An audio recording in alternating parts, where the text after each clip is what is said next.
I don't get to see the others. You can see, you can be. Oh, yeah, Oh, unfortunately, their cameras are off. Yeah. okay. Hi to everyone else.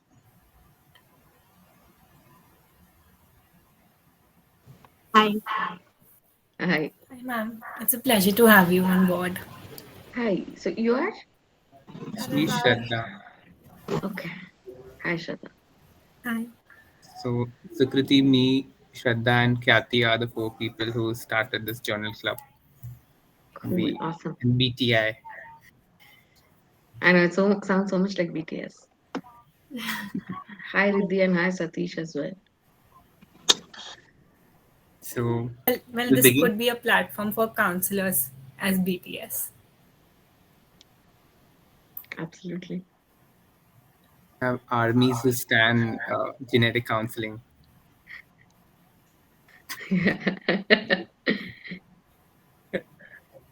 So That'll be cool. yes, so we'll begin. Hello and welcome everyone to sixth episode of Between the Introns. Today we have the pleasure of having Miss Pooja Rayasam, and she'll be talking about various aspects of being a genetic counselor, what all it entails, and something about BGCI and her practice in India. Before we begin with her introduction, some general rules. As Kathy mentioned, this session is going to be recorded. So, if at any point you feel like you want to switch on or switch off your camera, you can do that. And also, if you have any questions, feel free to drop it in the chat box, or towards the end of the session, we'll open the forum for people to ask questions. So that time you can unmute and ask questions.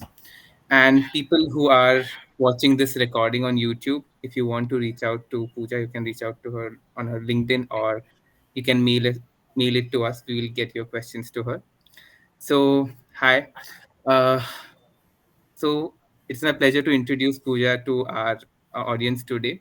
Miss Pooja Raisam, she is a level 2 certified BGCI genetic counselor, and she has an experience of over 8 years in this field. She was a tenured member of the Board of Genetic Counselling India from 2019 till 2023. She's also a member of Professional Society of Genetic Counselors in Asia, and she has an experience of over 8 years in this field. She holds strong beliefs to make genetic counseling and genetic testing accessible, affordable, and available to those in needs. In many ways, she has been my mentor, and I hope with our conversation today, our viewers can also receive nuggets of knowledge from Pooja. And once again, I welcome Pooja uh, on this platform of BTI. And over to you, Kathy, for the interview. Thank you, Mayu. Thank you, Mayuresh. Thank you, Mayuresh, for that introduction. And as we were talking about your journey, I think it's quite an important question to ask that what has motivated you to take up genetic counseling as your career?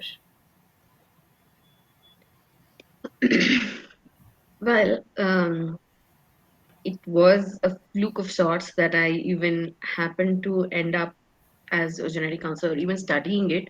But I have pursued counseling as a career quite passionately over the years. One of the main reasons is that, um, we are all healthy individuals who are born in educated families, and even we face a lot of challenges standing up for ourselves, asking for what is rightful to us, and learning about things that are actually something that I should already know about, or a lot of the things that are meant to happen anyway, right? We don't know a lot of these things because of lack of exposure or whatever reasons, and we come from well-educated backgrounds, right? So for me, the thought process was, if I having such kind of a background, I come from a huge family. We're 21 grandchildren, and all of us are like did very well in school, college.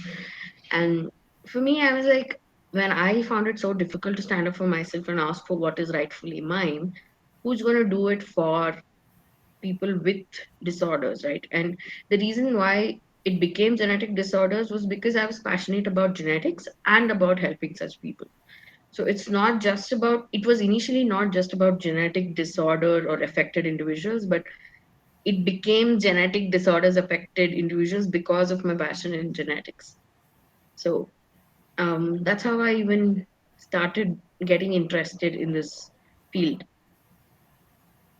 That's amazing. And it makes the journey sound so much more purposeful, right?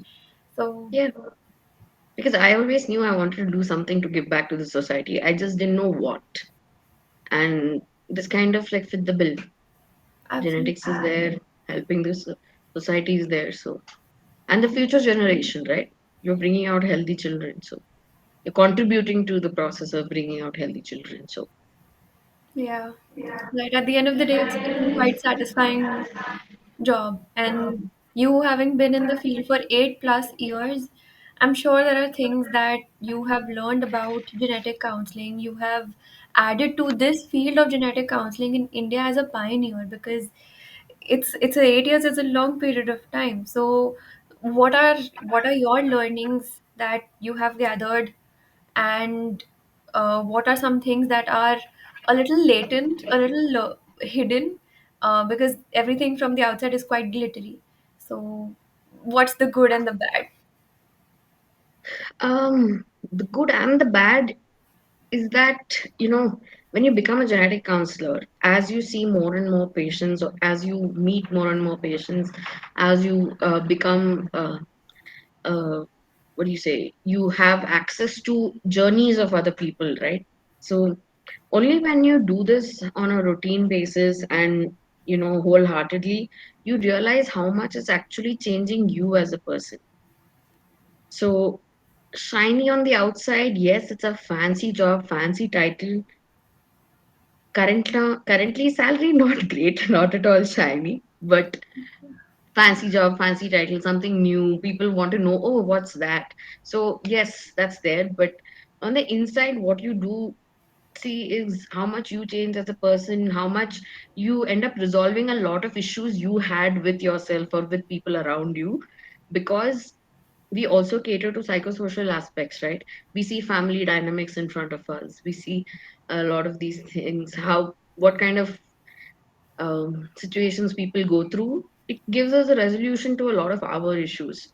So I think as a counselor, you're not just helping them. Somehow, somewhere, you're also getting a lot of contribution. So that's something that people don't realize from the outside, because you have to be in it. You have to do the work. You have to wholeheartedly do it to get that benefit. Yeah, So that's very true. It's quite a heavy job to be a part of. And I was just reading a paper recently where they were talking about how to manage heavy emotions or strong emotions that patients portray. And at the end of the paper, they were talking about how reflection as a tool can be important for a genetic counselor. So you have to like look inside yourself as well, and you're on a constant you know improvement of your own. It's quite a journey. so from I still remember my very first patient who I couldn't stop crying after I saw the patient, but it took me a good 3 to 4 years to reach a point where I no longer cried, because I learned to dissociate between, what is happening with me and what is happening in front of me. So that itself is a major journey, right? Because one of the reasons why people choose this profession is because they are empathetic, right? So empathetic people in their nature, it's in their nature to actually go over the top, be there for people. But I think it's good, also in a way that a lot of these empathetic people in this process learn to put themselves also first, you Yeah. know. So you and when you have too many emotions, or you're overcome with a lot of emotions that you're experiencing on a daily basis, it helps to also see a therapist on the side, just to vent out, because that is a very useful tool for me. At least personally, I found that to be very useful, because when listen to all the crazy things, or sometimes unrealistic things that I thought I would never hear or see about, when I hear all those, it also takes me time to digest it and process it. So I take help from my therapist. Yeah. Well, that's a really helpful tip, and yeah, at the end of the day, if you can improve, there's a whole lot that you can help further as well. So Yeah, it's a mutual mutually positive conduit of things. And that absolutely. said, there is another segment in genetics and the field of counseling as well, which is the medical geneticists or the clinical geneticists. Can you please tell our audience a bit about that? So basically, clinical geneticists are doctors who have like an MBBS degree and an MD after that, or they may stop at an MBBS, it's up to them. But they have a background of a proper MBBS, MD, like proper doctors. And after that, they may be, practicing pediatricians or OBGYNs or fetal medicine consultants or any of those specialties. But then they choose to do another super specialty in genetics, so they are clinical genetics, so they come from a background of having trained as doctors. Now, one of the major differences between genetic counselors and clinical geneticists is that we don't prescribe medication and we don't prescribe treatments. Genetic counselors guide them to the right professional or the specialist, but clinical geneticists on the other hand can do so because they have a medical background. Great. So yeah. Thank you for explaining that in really easy to understand terms. Um, but coming from that, genetics and counseling. So, from the counseling perspective, there's also the job of a psychologist to some degree that genetic counselors do. So, just to put forth a bit of a challenging question to you, what is this gap that only genetic counselors can fill, or is there a gap that GCs are filling that medical geneticists and psychologists independently cannot fill? It's not a gap, it's a lacunae. It's a creator. So Hmm. the whole see, ultimately clinical geneticists are doctors. Even though they are focused on providing genetic counseling, they do not have the time and bandwidth to spend an hour with a patient. They may spend about 20 to 30 minutes with a patient where because of their background they're able to pick up on a lot of other things. But a psychologist on the other hand would definitely be able to give even more than 2 hours for a patient if they need it. But do they really know what to tell them to guide them further? No. So the thing is, psychology and clinical genetics, of course, they both are full-fledged professions of their own with their own, eligibilities and stuff. But we are not um, trespassing on any territory. Actually, it's just this entire thing that genetic counseling counselors do is totally unique. It's not a part of psychology, it's not a part of clinical genetics also. I mean, clinical genetics a little bit, of course, because it's genetics, but it's not even, you can't even call it, you can call it a combination of these two, but the role is completely unique. The gap is so huge that the burden of genetic disorders is extremely high. Even with having so many trained psychologists, even with having so many trained clinical geneticists, we are still not addressing the majority of the burden, right? So you need genetic counselors to bring the genetic disease burden down. Right. You also need to help the psychiatrists understand who they should talk to, who they should counsel. Yeah. This is quite an incredible answer because up until now I was always looking for this gap. But now that the way you have presented my perspective has changed quite a bit. And I'm uh, glad because a lot of us are not able to see this perspective. Because a lot of doctors, a lot of people still believe that genetic counselors will one day take over the profession of clinical geneticists. No, that is never going to happen. because we have our own role and it has its own limitations. It has its boundaries, which are very clear. It's just that some of the work overlaps, and that's fine. Work work overlaps between multiple professions, right? Correct. It's Yeah. not just in the medical field. So it's very important that people see what we are actually here to do, rather than fitting us into what they have ideas in their mind, right? So their concept of genetic counseling is quite unique and different. Yeah. Hopefully people can appreciate the difference that we make. I hope so too. And well, exactly. Talking about that difference, um, so when you are in your OPD or when you have patients reaching out to you, are they looking for these answers? Are patients or families rather, are they looking for counseling? Are they looking for education that like how we provide knowledge about genetics and help them understand their report? Are they looking for those things or are they just, can this be treated or not? So um, times are changing, you know. Yes, there are, even now there are times when some couples or some particular families, they want clear cut answers, yes or no. And there are other kind of families which want to get into the roots. They want to do a root cause analysis, right? They want to understand where this came from, how this happened, and all that. But the thing is, it's easier to of course it's easy to explain to the people who are already looking for the root cause analysis, but to those people who are looking at clear cut answers, right, they are the ones who need more counseling, because they need to understand that there is no clear cut answer. There is no yes or no. 99.999% of the time there is no clear cut answer. So those are the people who actually need counseling. They may not want it, but it's our duty as counselors to identify those couples who need that information, you know.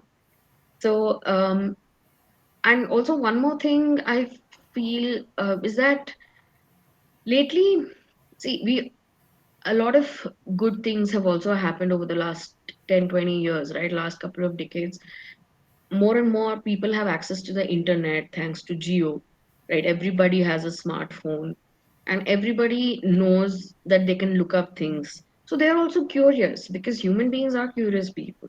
So we are curious about things. They also want to know what's happening. So it doesn't mean that if they haven't studied or if they haven't gone to college, they wouldn't have those doubts. There's nothing like that. I've seen both sides. I've seen people who are totally illiterate otherwise, but asking all meaningful questions Yeah. in the sessions, right? And I've seen the other way around also. People who are well read and everything, and they just want the gist of it. I'm like, you just tell me what to do, and I'm fine.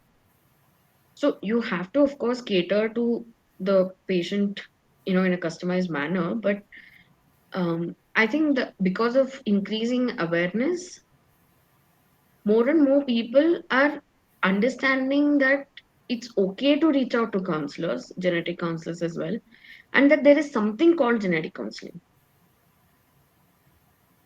Right. You know? So, as you were talking about the evolution of this field or the progress that has happened in the last few years or decades rather, are there any, in particular, are there any changes that have happened into the policies that are related to genetic counseling or testing in India? For example, like the policy changes which was regarding the inclusion of genetic testing of rare diseases in health insurance and things like that, because the system of health insurance and inclusion of genetic counseling or testing is very different in other countries when compared to India. So, can you highlight a little on this?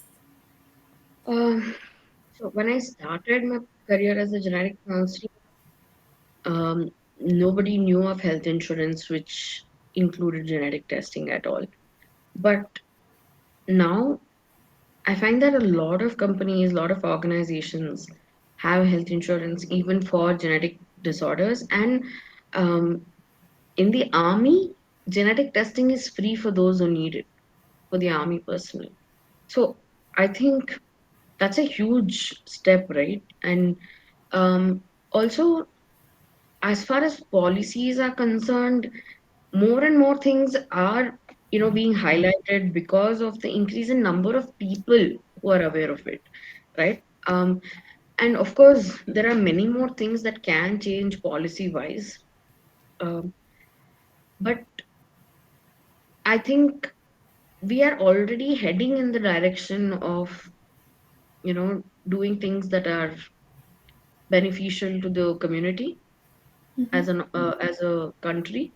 And I think it's just a matter of time before all these kind of, are taken more seriously. Right. So, what are the steps that we can take, or what are, like, as genetic counselors, how can we be involved? Because I was again just reading somewhere, and it said that if you have to bring a change in policies, or if you have to bring new policies and introduce something new, you either have to be a lawyer or you have to be a politician, and we are neither. No. So, how can we do it? So there are multiple ways, but I just point out a couple of ways. Okay, there are multiple ways. So in fact, there are so many more ways that I don't know. Okay, but I do know a lot of policy makers who, I mean, a lot of genetic counselors who are into, who are working for policy changes. But in my understanding, see, what do these governments need? Evidence, right? What is Right. the evidence that there is genetic disease burden in the country? Data. We don't publish our data. Mm.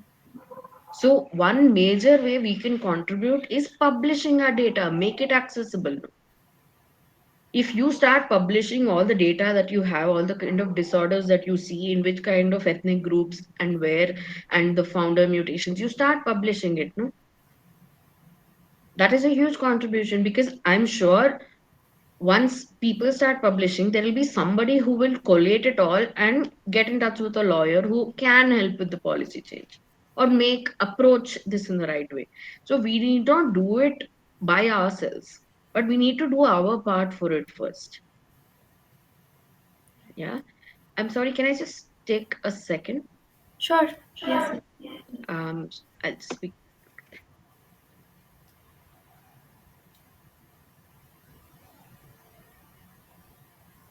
If any of you would like to add any questions, you can just send it in the chat box here and we will include it.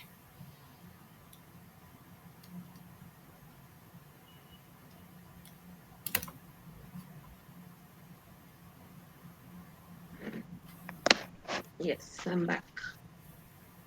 Right. Sorry. Yeah. That was quite an So incredible answer. I think it's such a simple step that we can take towards, and as companies are progressing, as a lot of the patient load is also increasing. This is something that is an achievable goal that will help us. exactly. Yeah. So we shouldn't be thinking about, oh, I'm not a lawyer or I'm not a politician, so there's nothing I can do. There is Mm. something you can do as a genetic counselor, right? Publish data, publish all that you're having. So if you have enough data and you actually reach out to those people with data that is staring at them in their face, who are they to deny? Absolutely. And I'm sure a lot of other senior counselors would have their own perspectives and ways in which we can get into policy making. But I still believe that this is the crucial step that we are missing out on. We need to have evidence at the end of the day, right? That's what everybody needs. What better evidence than the data of the cases that we have counseled or the patients that we test? Yeah. That's just one step that's a small thing that we can do as counselors, right? Yeah. And it really sounds like you've given it quite a bit of thought. You've I spent considered. years thinking about it. I spent years thinking about every aspect of it, what to do, what not to do, what would lead to what. Yeah. And I kind of now figure out what I want to do towards that. Right. Really, really interesting. And I think I'm just having a lot of unwiring and relearning of my perspectives related to genetic counseling. Given my limited exposure, I think this is quite an important thing to keep in mind, to validate data, to get Indian data. That is important because we are quite dependent on the Caucasian data right now. So Absolutely. For everything what we do, we pick up a published paper, right? From American journal or European journal. right, yeah, They have studied, they have contributed a lot, they have done a lot of their work. But do they have the Indian genetic pool? No. absolutely. They don't even have a half of our population. That's If true. you That's combine really all of their interesting. population to match ours. Yeah, So we are supposed to be the sole authorities on whether a disorder is actually rare or not. Because we have the most population, right? yeah, You're seeing this. I mean, you see what I'm saying, right? yeah, I hope whoever listens to this kind of starts working on it on their own if they agree with what I'm saying.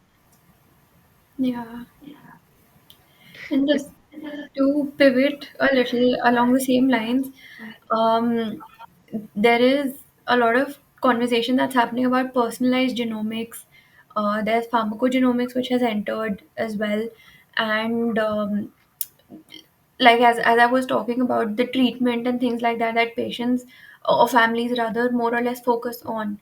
So, what is this personalized genomics? What is pharmacogenomics? Just for our audience, and also what is the future of this in our country? So, personalized genomics is where you study every individual's or personal um, susceptibility to disorders which are genetic changes but which are not fatal. See, most genetic disorders which um, affect these a lot of these individuals, they are rare genetic disorders, and most of the time they can be lethal, right? Of course, or it can lead to a very bad lifestyle or very bad prognosis in general. But when we're talking about personalized genomics, we are talking about things that people can still survive having, but it changes their quality of life a little bit. Like we can talk about diabetes, autoimmune conditions, arthritis, Hmm. right? So it could even be somebody who's had recurrent pregnancy losses, right? They can still try to evaluate what in their blood is different, right? Do they need to take extra supplements? Do they need to change something during their pregnancy to ensure that they have a full term baby, right? So it could be that, or it could even be that, among those who are very into fitness, right, who are very conscious about their fitness levels, who are gymming a lot, they may have a lot of aches and pains, right? But and sometimes they may reach a plateau as well, right, in maybe their weight loss journey or their fitness journey. So that time, how do they know what makes a difference for them? It's personalized genomics. And yes, it is similar to nutrigenomics, absolutely, because you know a lot of people, I've heard this a lot, that gluten intolerance, lactose intolerance is all Western concepts. It's not.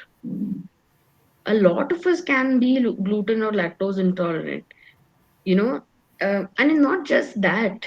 We can be allergic to hundreds of things. Yes, of course, we have, as a population, we have good immunity in general, but that doesn't mean there can't be odd ones out who have very rare allergies or very rare intolerances. So a personalized genomic test is something that identifies the susceptibility of an individual to a particular disorder which is not life threatening as such, but can change the quality of life of a person. If somebody has a predisposition to developing blood clots, a Hmm. blood clot in the wrong place can lead to a severe consequence. Right. High blood pressure, thyroids, autoimmune conditions, Crohn's disease, arthritis, SLE, lupus, all these are quite diabetes, right? So Personalized genomics test is something that helps you identify a individual's susceptibility to a huge range of disorders. So I've done my personalized genomics test, and I found a lot of answers to a lot of questions I had about my health. Okay.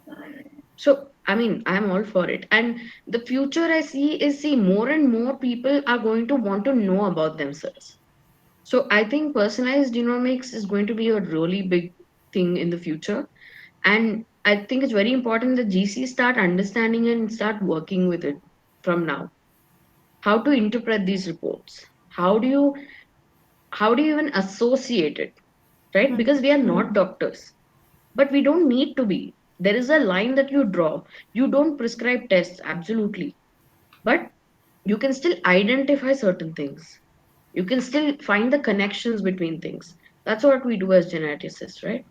So personalized genomics, I feel, is a very it's going to be a very big thing in the future because of its its use, right? Like I mentioned just now, it can be a fitness freak, it can be somebody who's dieting, it can be somebody who's pregnant, it can be somebody who has a family history of heart attack, family history of diabetes, BP, all of these, arthritis, or somebody who just wants to know what is happening with them. Right. Pharmacogenomics, on the other hand, is basically a test that will help you figure out what drugs you're resistant to versus what you're sensitive to. So, in case in the future at some point you end up with any sort of a disorder or any trouble where you require to take medication or any sort of support, is that medication or is that particular family of drugs going to work for you? Will that give you the required outcome? So, pharmacogenomics deals with those things. And of course, I think pharmacogenomics also is going to become huge soon because, see, with the advent of technology, we are identifying cures, right? We're identifying better managements, we are identifying newer treatments, therapies. So pharmacogenomics is going to evolve. You still need to be able to counsel a patient based on their genetic test. A pharmacogenomic test is still a genetic test. So there will definitely be a role for genetic counselors there. Yeah. And it's quite interesting because as opposed to normal Mendelian inheritance and things like that that we see, or even in cancers, lifestyle disorders are inherited in crazy ways. And just to be able to give an empiric risk or to give just for the risk itself, I think this will be such an important tool to support that as well. So yeah, this was quite insightful and it took an educational curve as well, the question. So that was good. But just to do come to your tenure as on the executive board of BGCI, which is Board of Genetic Counselling of India, which provides the licenses to practice as a genetic counselor. Um, for our viewers, what are the qualities that BGCI looks for in prospective candidates? BGCI, of course, wants to have um, a sort of uniformity, right, in the counselors practicing in the country.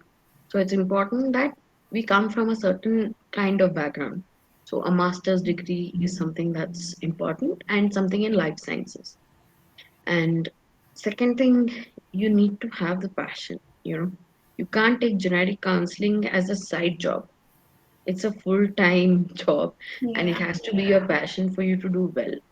And you're also going to be interviewed to assess your empathy, your your approach to scenarios, situations, and your reaction to situations which can question your ethics, morals. So basically, a candidate who is honest in their approach and passionate about genetic counseling, right? I think those are the kind of candidates BGCI is looking for. And that's the kind of candidates we need to grow our community as well. Yeah.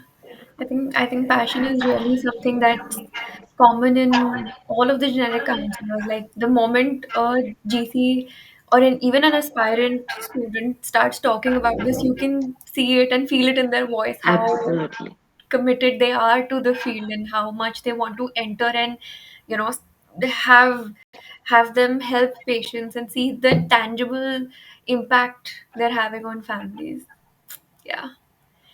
Well, that said, is it absolutely essential to be certified by BGCI, or like like some people just come with certain experience? Is that enough to get a job in practice, or now BGCI says that you have to be certified to practice? So, see, as of now in India, we don't have any other organization or board which is even assessing counselors.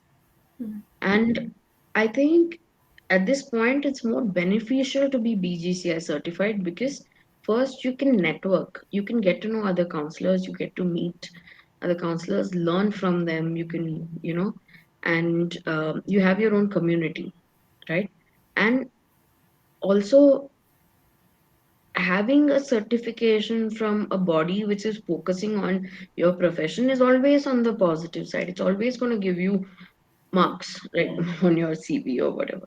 But so as of now, at this point, it's a I don't think it is like you have to be BGCI certified to have a job in India, but maybe someday it may reach there, Okay, But as of now, it's not like that.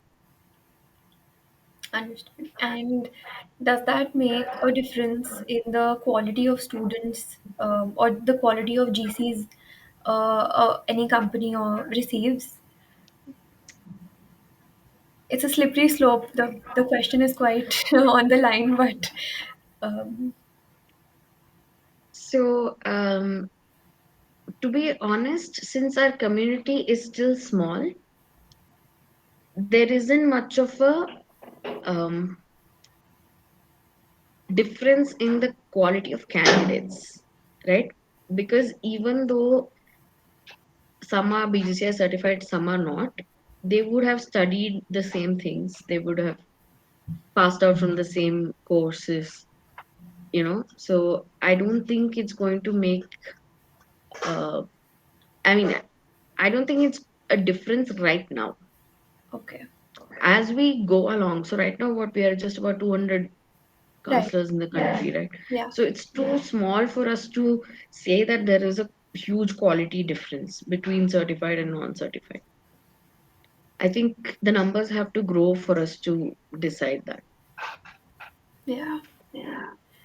And that said, BGCI is not under the allegiance of a government, or it's not recognized that way. How can we contribute to make it reach there, and how can we how can we help BGCI to become recognized, and therefore all the courses that are in India, all the master's courses can also be recognized, and Agreed that to. can create a conduit for aspirants to take up these master's courses and then already come with a lot of background knowledge and experience. Like it's almost 2 years of experience that one is getting. So how can we help? Ensure that we become good counselors and we train more good counselors. Hmm. Because one way to ensure that we have a nationalized body is to have a certain number of people recognizing it as a certification body, right? So if there are, say, instead of 200, if there are, say, 1,000 counselors who are certified, that's a big number for the country to recognize it as a national body. So if we have to go that route, the only way we can do is become better counselors and train more counselors. Yeah. Your thoughts sound absolutely so clear, and it gives me an impression that you've really thought about this, because these are things that I am just coming to think of now. So yeah, it gives me a lot of comfort to know that there is a solution that can be pursued, and it's one of many ways as well. Absolutely. Yeah. So, as you are practicing, I'm sure you come across a lot of challenging situations, and there are a lot of psychosocial aspects, especially in India. It's a thin line that a genetic counselor more or less walks on. So, with respect to number one, patriarchy, and there are two other um, subtopics under this question that we've thought of. How do you manage these aspects in terms of patriarchy? Number one, then number two, gender sensitivity, and number three, ethnicity.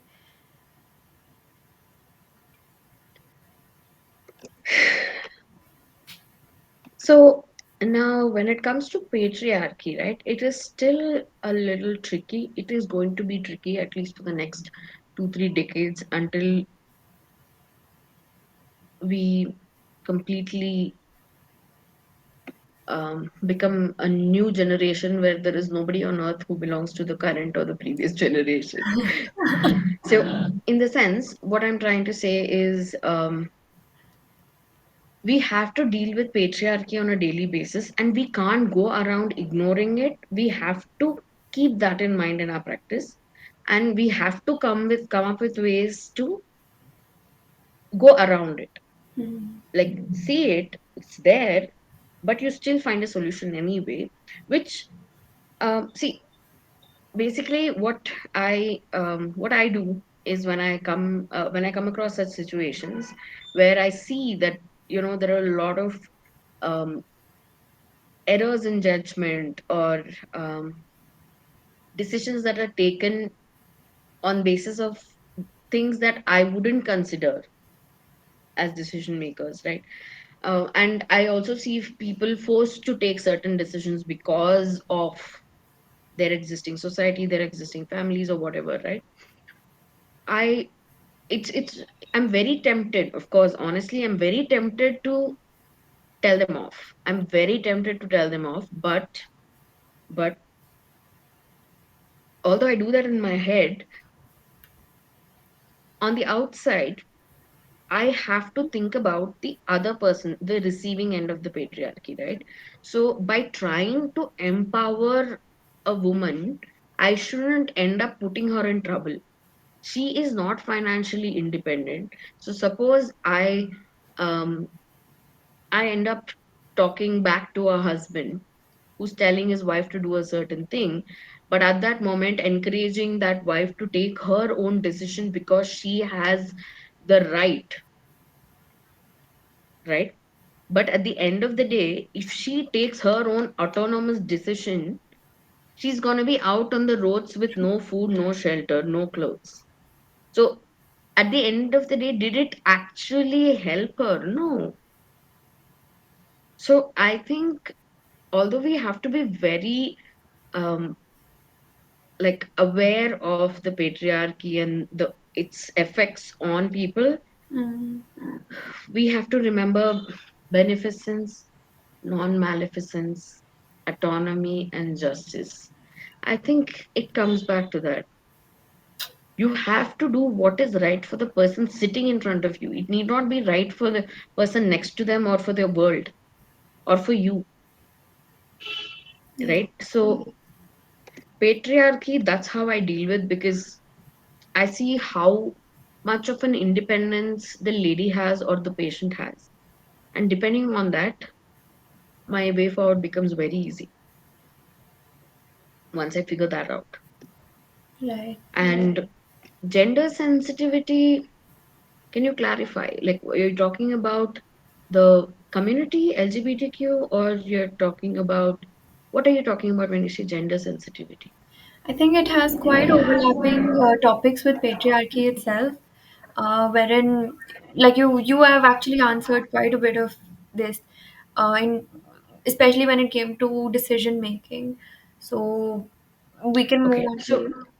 okay, tell me if I understand this correctly. Gender sensitivity, in the sense, I've come across a lot of cases where the woman is treated extremely badly because it's an X-linked disorder, right? That passes on through the woman.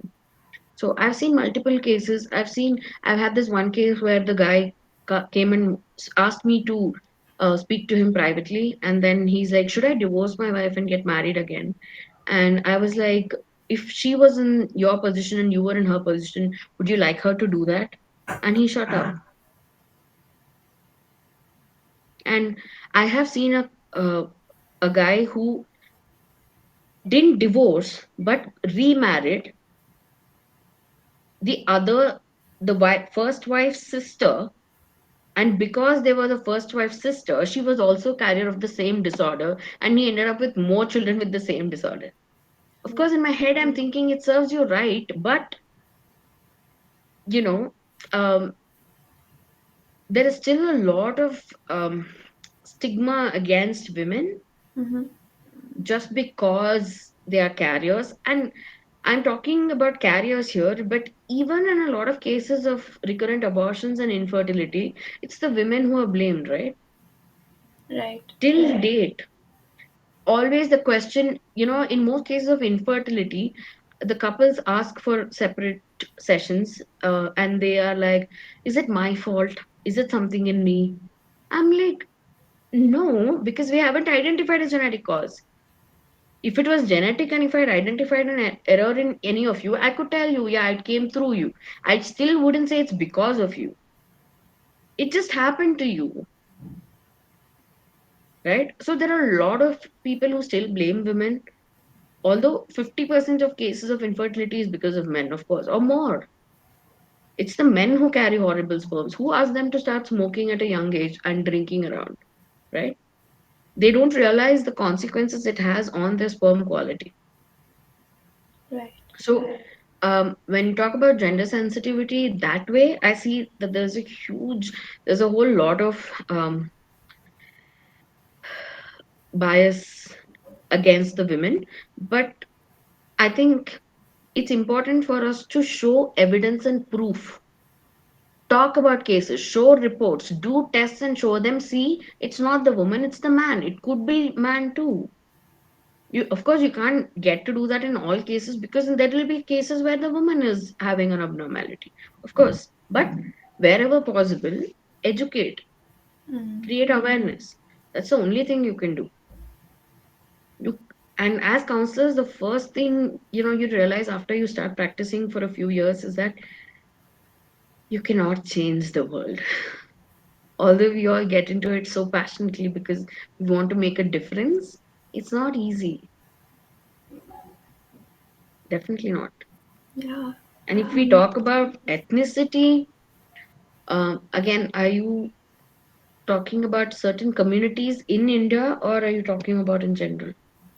Particularly to India and India, right? their perspective towards genetics itself and then counseling itself, and both combined together, the sort of decisions, like the cultural bias or the religious bias they have in their decision making.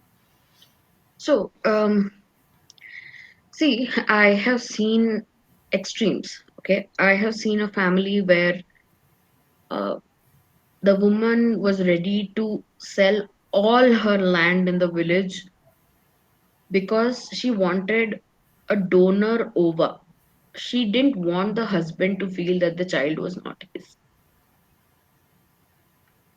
And I've seen cases where people are like, you know, we have to progress towards the future. So we have to do what our ancestors didn't have the courage to do. So they make those decisions. So I've seen extremes. So, and again, the only way, see, it's like you you educate the community, then that community supports its member, right? Hmm. Right. If there are 10 apples in a bag, one rotten apple is enough to spoil all the other apples. But if you put one good apple between hundreds of rotten apples, that good apple is not going to make the other apples good. You have to educate the others to ensure that that one person gets support. So it's So it genetic counselors have a huge role, and we have a huge task ahead of us.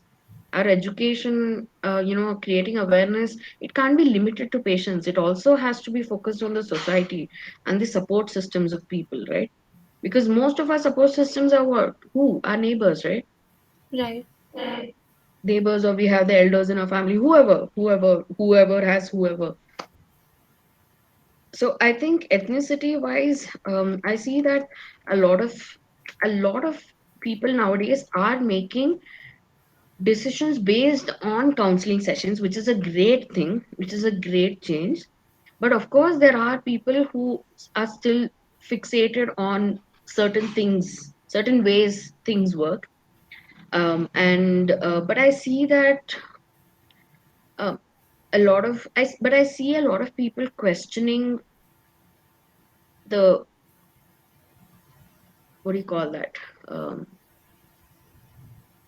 what is that? Superstition? Mm-hmm. Questioning superstitions against abortions, or Mm-hmm. against having one kid with abnormalities. I deal with these in every session. The thing is, nowadays, what I do is I specifically bring it up. I ask, are you feeling this way? Are you feeling that because you had so many abortions, you're not fit to be a mother, or you're not feeling a certain way? Or are you feeling that because you didn't you terminated one pregnancy, you have a fear that God is punishing you with the other things? Because as a scientist, it may not be my thought process, but I have to be there for the people, right? So I have to know what they're thinking, where they're coming from. So ethnicity wise, I think it's very important for genetic counselors to know all the different cultural respects, like as in what each culture focuses on, like what is their value, their core strength, what do they hold dear, right? I think that's important for counselors, so that they don't offend anyone. Mm-hmm. And it's important that we do that, Yeah. especially in India, because we're filled with so many communities. Every 10 steps, we have a different community, different language, right? So it's important that we connect with people. When I look for counselors to hire, I don't just look at the languages they speak. I also look at what kind of background they have, how much they know about other cultures, because that's important. Yeah. And And as one more thing that a lot of people, genetic counselors, have in common, we talk a lot. So unless you stop me with the next question, this is gonna keep going ahead. no, this is extremely insightful, and um, as a student, it is extremely insightful. As a practicing genetic counselor, it is extremely insightful, and at this time, I'm going a bit off script with questions because I'm just so curious to know more now. So, stringing from what you had said that we have to be there for these people, how do you improve your psychological, like psychology based skills, and like what are some of the resources that you might have accessed, any course, or of course inherently there's a lot of processing that happens as well that you offer to the family. So how do you improve on your psychology skills?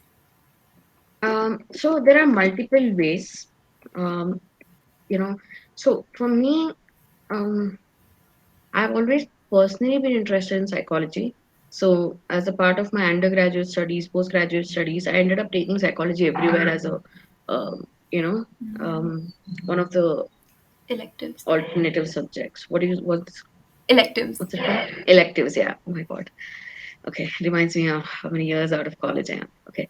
So, but I know a lot of counselors who also pursue degrees in counseling psychology. They do a lot of online courses, and to gain knowledge on the different ways you can identify, what level of grief people are in, or what they're exactly going through. So there are multiple ways to do that, and like you said, a lot of people have that inherent nature to pick up on things, but it's always good to hone your skills. Like, so if you find yourself feeling that you're lacking somewhere in something, just go ahead and get a course. Like now there are so many Udemy courses and any multiple courses online that are available. You can just read up, or you can do a proper certificate course. A lot of diplomas are available in counseling psychology. Right. And just like thinking about the application of all of these techniques, genetic counseling is quite a, it's a job that involves you swimming in a lot of strong emotions of yourself and even the patients that you touch upon. Yeah, but you know, so one of the uh, potential dangers is that we falling into this trap of trying to address their psychological issues. That is not our role. Mm. You Okay. also need to, yes, it's important for you to identify, but you are not the person who's supposed to do something about it. You are supposed to refer them to a specialist who can handle it and always equipped to handle. So you're not the right person. So all this preparing yourself psychologically, knowing about these different theories and everything, that's important, yes, but that is not your job. There are a lot of people who get carried away. You're not a psychologist at the end of the day. You're a genetic counselor. Yeah. You need to draw the line. So if I identify that, I had this patient basically who kept, this patient was sent to me, or she came to me because her husband thought she had a genetic problem, and her husband left her because of that. So she came to get a test done. She's like, I want proof that the problem I have is not genetic. So first session I explained everything. Second session I explained again. Her parents came, so I explained everything. Third session she came back to me. I was like, you know what? You actually need a psychiatrist. You need to go on antidepressant medicines, anti um, Depressants. depressants, and um, in fact, I immediately sent her to a other psychiatrist. And she started on medication, and she got back to me a month later saying, I'm doing much better now. So the thing is, for me, I mean, at that point, initially, I was scared also. Like, I'm like, what if I mess with her mind, right? She's in such a vulnerable state. So we can't abuse our position as a genetic counselor. You also need to know where to draw the line. You shouldn't focus on making yourself feel better. I would have definitely felt better if I had made her feel better, but that's not what is required for her, isn't it? She needs support for a longer duration. So when I was reflecting on her and that entire case, I realized I did a very good thing. And for me, at that moment, even now, I look back, I always think, how did I get that idea? I Mm. never had studied psychology like that way. But then at some point, it also comes from understanding your limitations, right? You should know where you need to stop. You should draw the line for yourself. And if you, unlike any other psychologist or psychotherapist, if a genetic counseling session is 45 minutes, stick to 45 minutes. That is what makes us different from psychologists. Psychologists can extend depending on their availability, but we shouldn't. We have a specific agenda. So, a lot of dangers. And of Right. course, being in therapy has helped me a lot. Over the years, I've had so many therapists. So, I mean, constantly going to therapy and differentiating what I actually am feeling and versus what I'm carrying out from my patients, that's something is very important for us to do. Right. And that, to a large extent, actually it answers my next question, which was how you deal with burnout. So, besides these wonderful multiple points, which I think I will also go back and reflect on, is there anything else that helps you? To be honest, I'm recovering from a burnout right now. So I was diagnosed with burnout last year, uh, in October. So how do you recover? So what I did to recover is I took a month off from work and I focused on other things like um, painting, singing, dancing, whatever. And but what I realized is one of the main reasons why I went into burnout was because I never took a vacation. first 3 years of my life, I think in the first 3 years while I was working, I probably would have taken like 4 days off somewhere. Wow. And after that, in my current organization also, I did take leave, but or vacation as such, but I was always doing something. I was never free. I was never relaxed or doing nothing. But so now what I've understood is, and plus I'm a workaholic, so that's a different story. But I have now learned to shut down my laptop at a particular time at the end of the day. I have now learned to switch off from work. I have now learned to learn the importance of having some time for myself, doing nothing. Even reading a book or watching series is a distraction. So Hmm. just spend time doing nothing, or being with nature. That's like the best part of. That's the best way to recover from a burnout. Being around nature, beaches or plants or anything.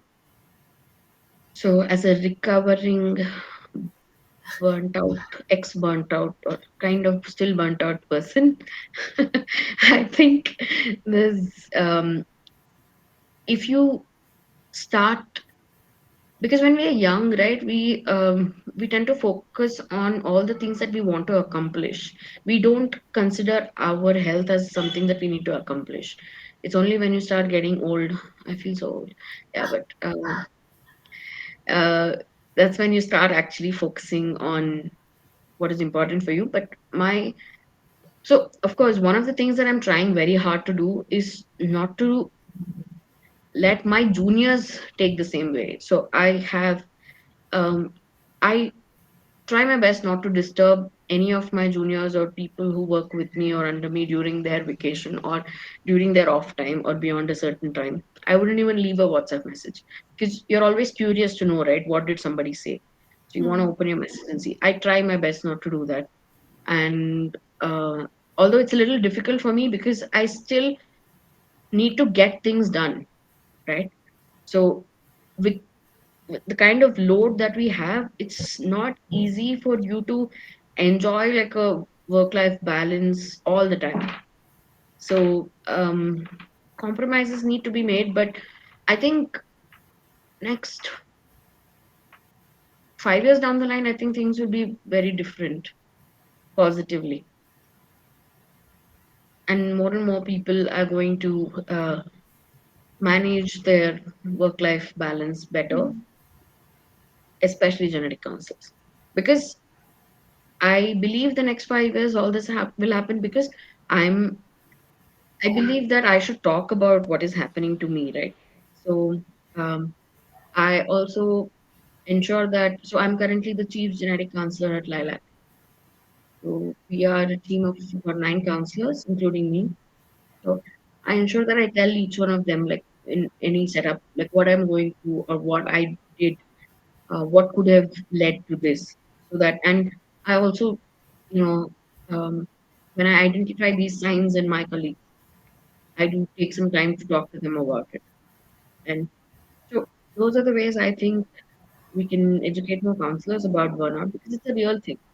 When I was told about burnout, I was like, that's never going to happen. Yeah. I was warned many times. I was like, that's never going to happen to me.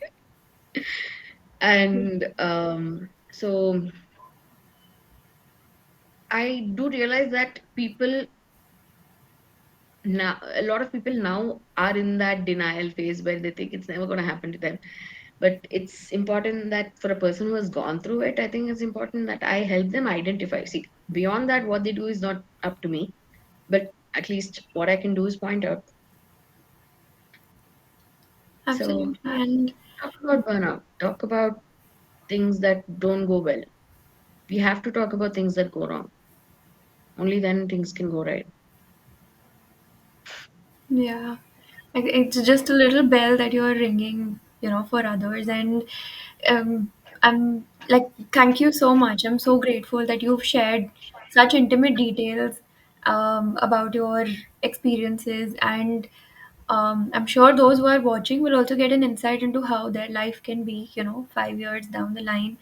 And it's it's quite a good insight into how you are as a mentor as well. And that's something I hope, like, a lot of us are aspiring to live up to, because being a mentor in today's time and age is not an easy task. And if you are torch bearing it with such supportive outlook, um, that's really refreshing to see. And I had tons of help. I've had a lot of mentors because of whom I am here today. So, and the only thing they wanted in return is pass it on. Yeah. So, so now I also decided to focus on other passions and other things that I want to do. So I hope that I'll recover soon from my burnout and I'll be back to full working capacity. We hope so too. Can't wait for that. So just to quickly, like, because I am getting an itch to know more about your personal side as well. What are your other? Thanks, Mahesh. Sorry. No, Mahesh no is rooting for me problem. always. Yeah, Yes. he's somebody I count on. Yeah. What are some of the other interests that keep you going, and also, if are you interested in news? How do you keep up with things? Just all of that. To be honest, I avoid depressing news. That means I don't watch the TV, I don't read the newspaper.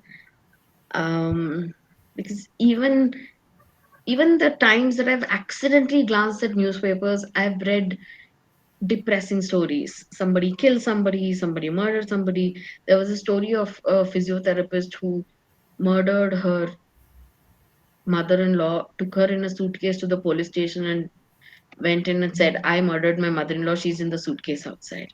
And I was like, she's a physiotherapist. I'm like, um, do you see that, because of a lot of stigma surrounding her profession, she couldn't reach out to a mental health expert? I mean, so the thing is, even accidentally, when I glance at things, this is what falls on my eye, falls in my sight. So I avoid all depressing news. So I don't, I consciously don't keep myself updated on all the government decisions and everything that's happening. That's a choice I have made, at least for the moment. Hmm. But the other things that I enjoy that I've recently been pursuing is I also happen to be a model. So um, I walk ramps, I wear designer clothes, I talk about body positivity, and I empower other women too. And that's extremely inspiring. Yeah, I'm learning to love myself in my journey too. So Yeah. different ways. So I also read pain. Thank you, Shraddha.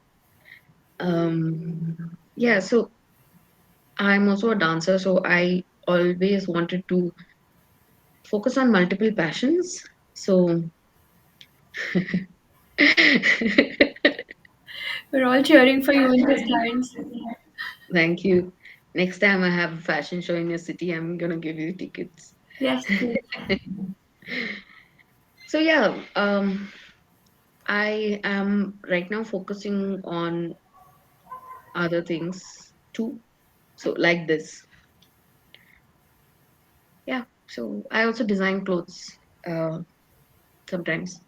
So I've worn some of the clothes that I've designed. So I like wearing that and posing for the cameras. That's so amazing. That's such a incredible combination in one personality, and it's. I mean, you are so talented. I think genetic counselors are so talented. Like, I within the agree. community, you have writers, you have dancers, you have, individuals who walk Singers. the ramp. So it's, Yeah, yeah, we can have our own ecosystem, and we will happily survive and absolutely. thrive. Absolutely. I'll tell you, you'll find everybody in the community. You will have singers, dancers. I know so many dancers, so many singers, so many poets, so many people who cook really well, who paint. Damn, I know so many of them. Yeah. So that's what, we, one thing I have learned to do for myself is my identity is not just a genetic counselor, right? It can be who I decide or I choose it to be. So um, I'm reworking on that. Yeah, yeah, it's not a single box at all where Yeah. you can't put an individual into one single box anymore. And in fact, it's genetics which kind of taught me that, right? Because in genetics, 2 plus 2 is never 4. It's Mm. anything but 4, right? So that's what I kind of, it just struck me one day when I tell this to patients. I am telling them that nothing is certain in this field, and I'm telling them to be prepared for things that nobody knows can happen. But I was not doing that to myself. I was not giving that chance to myself. For me, I had to stick to 2 plus 2 is equal to 4. So then one day I was like, why am I limiting myself, right? So I think it's important that we also explore ourselves in general. I think that's what makes us grow as genetic counselors also, you know, because a lot of what you counsel patients comes from your experiences, um, your falls and your wins and all of it. So, I mean, it's important that you have a varied range of experiences so that you understand all the things that your patients are portraying non-verbally. Hmm. So you also should be aware that there is something that can happen of this sorts, right? So there was a time when okay, so this was long ago in the when my practice had just began, and so there was a question of paternity. So the mutation that we identified in the fetus and the mother was not there in the father. It was a homozygous mutation. So of course, it is always possible that it was a random sporadic mutation. But when when the doctor asked me and I said, one rare possibility could be paternity. He laughed at me. He's like, that's not rare. And I'm like, what? Okay, paternity questions are not rare. And then he kind of told me that, it happens a lot. And a lot of the time we don't know to look for it. So one thing I've realized is in cases where there are genetic test reports that are not matching or not fitting the criteria, I don't always have to question genetics because my experience taught me that on the other side, the equation could be different too. So many a times I've gone back, we even asked them, like, is it an IVF donor sperm or anything? But there was a time when a lady came back and spoke to the doctor separately. Please don't tell my husband it's not his child. Um, you know, then that kind of was like, okay, so we were right in the test that we did and the report we gave out. So it is actually quite common. So for me, that experience kind of opened me up to the fact that, okay, I may not know it because I was shielded from it, right? My family protected me from a lot of things. But because I started exploring, I started listening, observing, learning. I know to look for a lot of signs, a lot of other things. So now I openly ask if nothing is matching, is it an IVF pregnancy? Half the time you get your answer right there. If it is an IVF pregnancy with a donor, that's cool. So there are ways to address things. So I think we went a little too much. Like I said, I love talking. We love listening. That's okay. You are more fruitful. Yeah. But I wanted to thank you guys for having me over because it's really good to have something like this. And kudos to you guys for starting it. Keep going, continue to do more journal clubs. Thank you so much. Thank you so much. This is what really keeps us going, and we are so grateful that you decided to spend your Saturday evening partying with us in this way.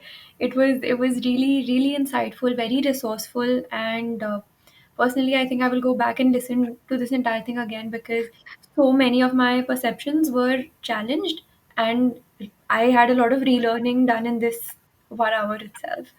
So thank you so much for that. Your experience has taught me a lot of things today, and I think a lot of viewers will learn a lot as well. I'm glad. Hmm.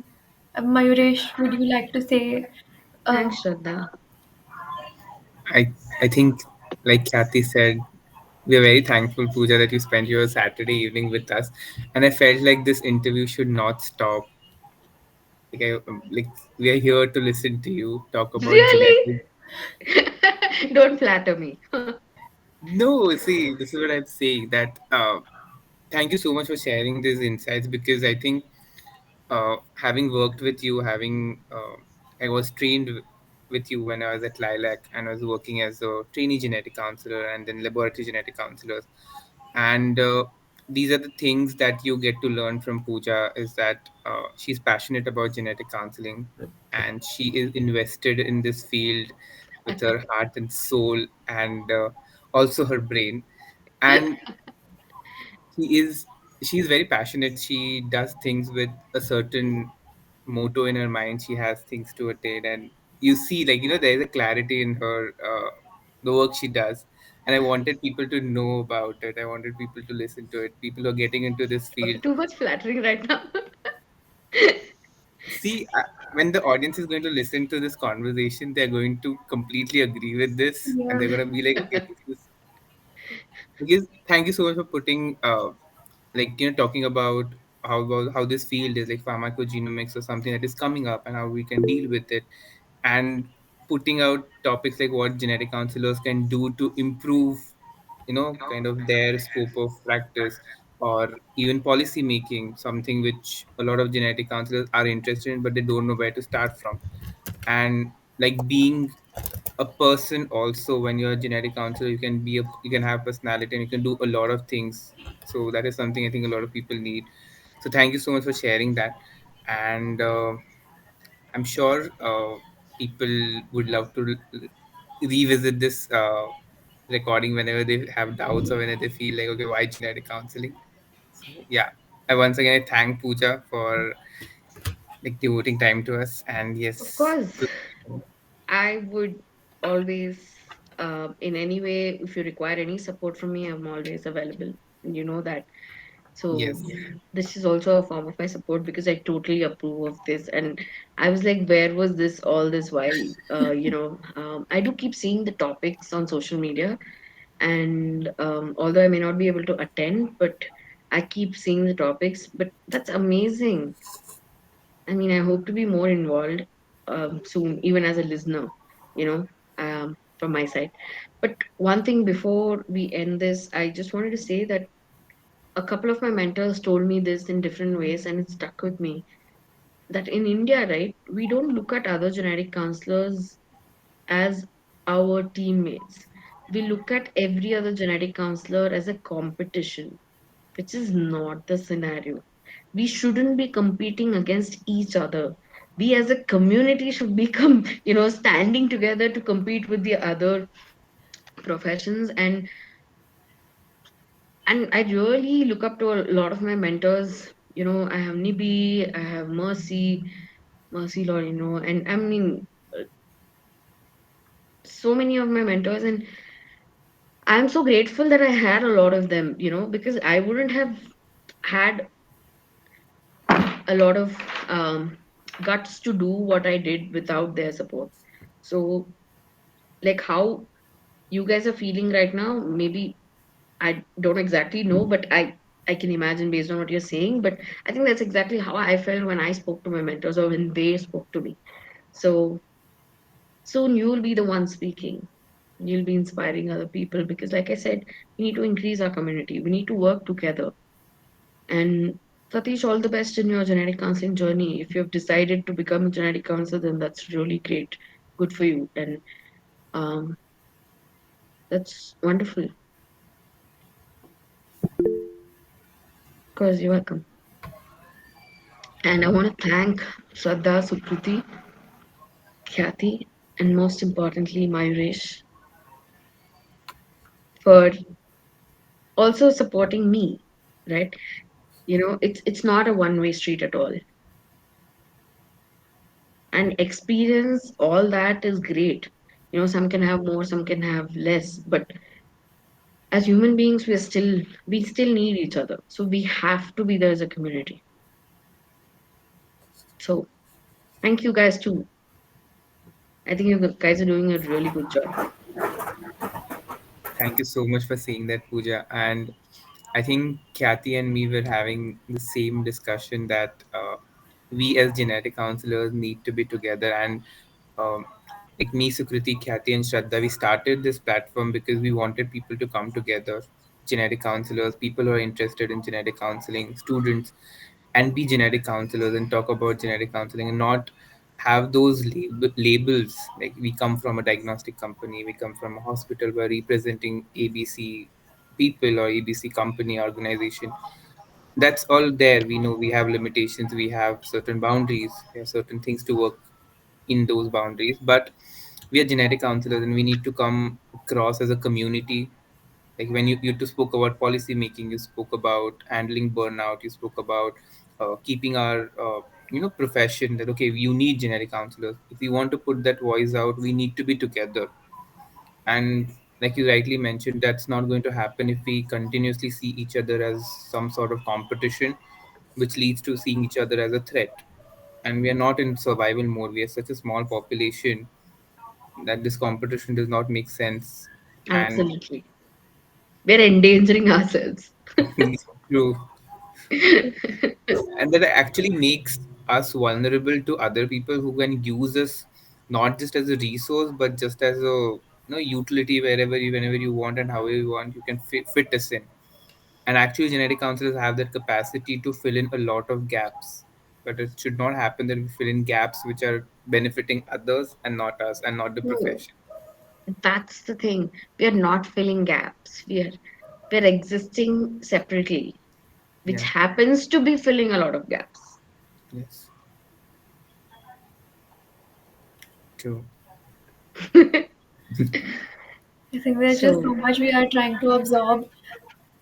I'm just taking in so much, and I think Mayuresh and Shraddha and even Satish would approve and agree with this. That I think there's a lot to absorb and even act on what we have learned from today. And really, just thank you so much for of spending course, your time with us, and thank you so much for giving us an insight into your journey, into details of things that you have been going through, which I'm certain will help us as well. thank you. Yes, thank you so much, ma'am. Yeah. I would truly say that thank you for being open, because the journey that you had till now and you sharing how you're recovering, how you're dealing with things will help other people to take the step as well. Because there are a lot of times when we don't take the step, and we think that what other genetic counselors will think about us or what others in the community will think about us. But you saying that, being at such a high pedestal and being the best mentor that you are, I can see that because my Irish has experienced it. But after listening to you, I really think that, oh, please, God, give me a mentor like you. So, yeah, thank you so much. God bless you with a mentor like you're better than me. Thank you so much. Cool. All the very best, Pooja. Thank you so much.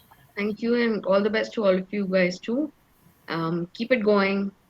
I'm always there to support. Yeah. Yes, Yes. Have a We're great hoping weekend. you you too. too have a great weekend. You We're too. hoping to see you again presenting a case or giving a talk. We're Yes, here.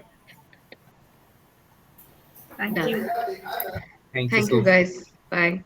good Bye. night. Bye bye. Good Good night. night. Bye. Have a great weekend, guys.